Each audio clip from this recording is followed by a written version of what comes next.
사우디 덕분에 한국이 역사상 처음 보는 초대박이 났습니다. 현재 국제사회에서는 한때 멀어졌던 미국과 사우디의 사이가 이전보다 더 끈끈하게 붙을 것으로 예상됩니다. 그런데 이 중심에 한국이 있다는 이야기가 나오고 있습니다. 최근 이재용 삼성전자 회장을 필두로 국내 10대 그룹 총수들이 사우디 방문을 추진 중으로 알려졌습니다. 대외적인 이유로는 사우디의 초대형 프로젝트인 네옴시티 수주를 위한 것으로 알려졌습니다. 지난해 11월 빈살만 왕세자 방한 당시 이재용 회장, 최태원 SK그룹 회장, 정의선 현대차 회장, 이재현 CJ그룹 회장, 김동관 하나솔루션 부회장 등 그룹 오너 8명을 만난 바 있습니다. 그런데 이 자리에서 사우디가 네옴시티를 뛰어넘는 더 큰 제안을 할 것으로 보입니다. 바로 세계 최대 규모의 리튬 광산 개발과 관련된 제안입니다. 미국 네바다주와 오레곤주 경계 지역의 화산 분화구에서 대규모 리튬이 발견됐습니다. 매장된 리튬의 규모는 단일 광산 기준으로 세계 최대로 추정됩니다. 12일 외신들에 따르면 미국 네바다주 맥더밋 칼데라에서 캐나다 광산기업 리튬 아메리카의 지질학자와 GNS 사이언스, 오레곤 주립대학의 연구원 등으로 구성된 탐사팀이 매장량 2천만 4천만 톤 규모의 리튬 점토층을 찾아냈습니다.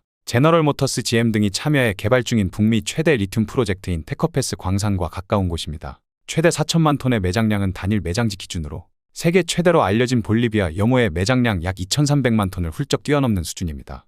2022년 배터리용 탄산리튬의 평균 가격인 톤당 37,000달러로 계산하면 매장된 리튬의 가치는 1조 4,800억 달러에 달합니다. 아누크 보스트 벨기에 루벤대 지질학과 교수는 언론과의 인터뷰에서 이 추정이 사실이라면 가격, 공급 안정성, 지정학 측면에서 전 세계적으로 리튬의 역학 관계가 바뀔 수 있다고 말했습니다. 탐사팀이 학술지 사이언스 어드밴스를 통해 발표한 보고서에 따르면 새로 발견된 점토층의 리튬 농도가 일반적인 리튬 광산보다 2배 이상 높은 것으로 나타났습니다. 1600만 년 전 맥더밋 화산 폭발의 독특한 조건이 리튬이 풍부한 입자가 형성되는데 이상적인 상태를 만들었다는 게 연구진의 설명입니다. 대규모 리튬 매장지 발견은 미국이 친환경 광물 공급망을 장악한 중국에 대항하는 데 중요한 역할을 할 전망입니다. 미국의 지난해 리튬이온 배터리 총 수입액은 139억 달러로 2020년에 3배 가까이 급증했습니다. 대부분 중국산이며 한국과 일본에서도 일부 배터리를 수입했습니다. 한국과 일본의 배터리도 중국의 리튬을 의존하고 있어 중국이 마음만 먹으면 공급을 차단하거나 가격을 올릴 수 있다는 점은 큰 위협으로 지적됩니다. 미국과 유럽연합은 이를 국가안보의 문제로 여기고 자체 자원 개발에 나서는 한편 공급선을 다변화하는 등 대책 마련에 한창입니다. 타일러 코인 조지 메이슨대 경제학과 교수는 블룸버그 통신 기고문에서 전기차가 급증하고 리튬 배터리의 용도가 다양해지면서 리튬 부족이 쉽게 해결되기는 어렵다면서도 이번 리튬 발견이 검증된다면 미국의 전기차에 대한 투자가 국가 안보에 대한 우려로 가득 차지 않을 것이라고 말했습니다. 그런데 미국에서 리튬이 발견된 것과 사우디가 무슨 관련이 있는 것일까요? 미국에서 리튬이 발견됐어도 이를 개발하기 위해서 천문학적인 금액과 기술이 필요한데 사우디와 한국이 이를 각각 메꿀 수 있기 때문입니다. 실제로 미국은 최근 사우디와 함께 히토류 공급망 확보를 위해 협력을 준비 중입니다. 중국은 전기차 배터리를 비롯한 첨단 제품의 원료인 히토류 등 핵심 광물 산업에서 지배적인 위치를 유지하고 있고 이를 무기화하고 있는데 이에 대응하기 위해 손을 잡은 것입니다. 10일 월스트리트 저널은 사우디 국영 기업이 콩고나 기니, 나미비아 등 아프리카 국가의 광산 지분을 인수하고 미국 기업은 사우디 기업이 생산한 광물의 일부를 구매할 수 있는 권리를 갖게 하는 방안을 논의 중이라고 소식통을 인용해 보도했습니다. 사우디는 해외 광산 개발에 150억 달러 약 20조 원을 투자할 계획인 것으로 알려졌습니다. 소식통은 미국은 사우디 외에도 다른 국가들에도 광물 공동 개발을 제안했지만 사우디가 가장 적극적인 반응을 보였다고 전했습니다. 사우디는 오랫동안 원유 생산으로 벌어들인 국부를 바탕으로 친환경 에너지 투자, 핵심 광물 시설 구축 등으로도 손을 뻗고 있습니다. 사우디 국부펀드는 현재 콩고와 30억 달러 규모의 합작 사업을 논의하고 있는데 콩고는 세계 코발트 공급량의 70%를 차지하는 국가입니다. 월스트리트 저널은 어떤 식의 합의가 나오든 이번 협상은 히토류 등 필수물자에 대한 중국 의존도를 줄이려는 미국의 노력에 한층 힘을 실어줄 것이라고 전했습니다. 미국이 아무리 초강대국이라도 하지만 지난 6월 디폴트 위험까지 몰릴 경우를 돌이켜봐도 무제한으로 돈이 나오는 나라는 아닙니다.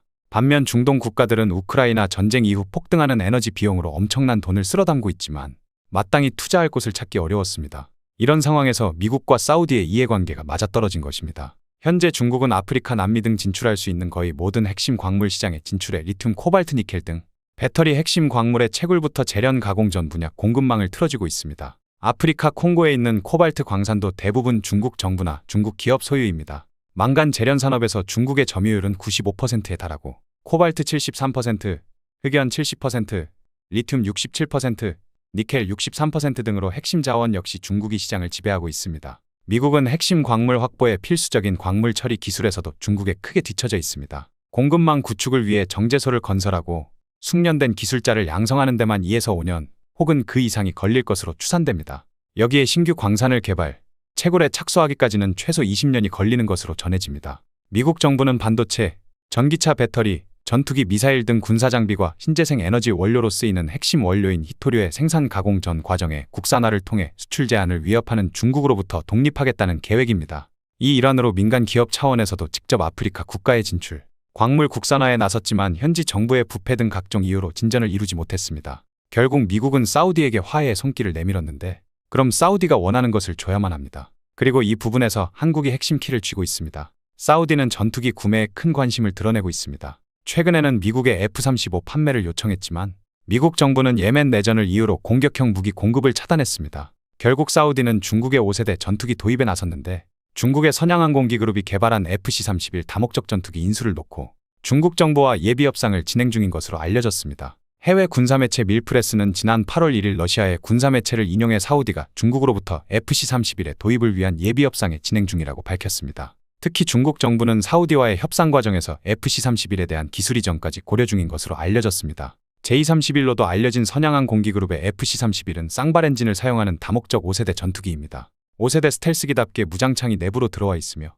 추가로 외부에 무기를 장착할 수 있습니다. 그러나 방산업계 관계자들 사이에서는 FC-31에 대해 냉정한 평가를 내리고 있습니다. 경쟁 기종인 청도항공기그룹이 개발한 J-20과의 경쟁에서 밀리면서 애매한 전투기가 됐다는 지적입니다. 실제 FC-31과 J-20은 같은 시기에 개발이 완료됐지만 중국 공군이 J-20을 선택해 2019년부터 실전에 배치했습니다. 이에 FC-31은 중국 해군의 함재기로 개량이 진행된 것으로 알려졌습니다. 차세대 전투기로 개발됐지만 J-20과의 경쟁에서 밀려나면서 FC-31이 결국 계륵 같은 존재가 된 것입니다. 방산업계에서는 이를 근거로 FC-31이 중국의 해외 수출용 모델이 될 것으로 내다봤습니다. 중국 해군이 함재기로 업그레이드하겠다고 밝혔지만 아직까지 J-15가 함재기로 사용되고 있는 상황에서 막대한 예산을 투입해 FC-31의 개량에 나서기는 부담스러울 것이란 관측입니다. 뿐만 아니라 사우디는 일본, 영국, 이탈리아의 차세대 전투기 공동 개발에 참여할 것을 요구하기도 했습니다. 일본과 영국, 이탈리아 3국은 지난해 12월 차세대 전투기를 공동 개발하기로 합의했다고 발표한 바 있습니다. 파이낸셜 타임스에 따르면 사우디의 참여에 일본은 반대하고 있다고 합니다. 사우디의 참가 희망에 대해 일본은 영국과 이탈리아 양국에 분명히 반대한다는 뜻을 전달해 3국 간 긴장이 조성되고 있는 것으로 알려졌습니다. 영국의 당국자는 사우디로부터의 요청이 지난 몇 주 동안 강해졌다고 말했습니다. 기시다 총리는 7월 16일 사우디 서부다에서 무함마드 빈 살만 왕세자와 회담했고 이 자리에서 빈 살만 왕세자는 전투기 공동개발 관련 참여 희망을 직접 전달한 것으로 알려졌습니다. 개발비는 수백억 달러로 추산되는 만큼 사우디가 전투기 공동 개발에 참여하면 작은 면에서의 기여도가 클 것으로 생각됩니다. 그러나 지난해 빈 살만 왕세자가 일본을 패싱하고 한국을 방문한 것에 대해 일본 측은 큰 불만을 가진 것으로 알려졌습니다. 그런데 KF-21의 경우 이미 개발이 완료됐고 공동개발국인 인니 측의 경우 분담금 미납액이 무려 1조 원에 달하는 상황입니다. 인니 측은 기회가 있을 때마다 KF-21 사업 참여 의사를 밝혀오곤 있지만 우리 측이 보낸 각종 서한에 대해 공식적으로 답한 건 작년 9월 인니 재무부가 우리 방사청 한국형 전투기 사업단장에게 보낸 서한이 처음이자 마지막이었습니다. 이처럼 인니 측의 KF-21 분담금 연체가 계속됨에 따라 국내 일각에선 인도네시아를 KF-21 사업에서 아예 퇴출시켜야 한다는 주장도 나오고 있습니다. 또한 KF-21과 관련해 미국의 기술이 들어간 부분을 두고 미국 측에서 인니에 참여를 꺼려한다는 이야기도 있는데 최근 미국과 사우디가 손을 다시 잡으면서 이 문제도 깔끔하게 해결될 수 있습니다. 국제 관계에서 결국 각국은 서로 부족한 부분을 메꾸기 위해 서로 치열한 협상을 벌이고는 하는데 이번 한국, 미국, 사우디의 삼각관계는 서로에게 윈윈이 될 수 있을 전망입니다. 지금까지 수리였습니다. 영상을 시청해 주셔서 감사합니다. 오늘도 좋은 하루 되시길 바랍니다.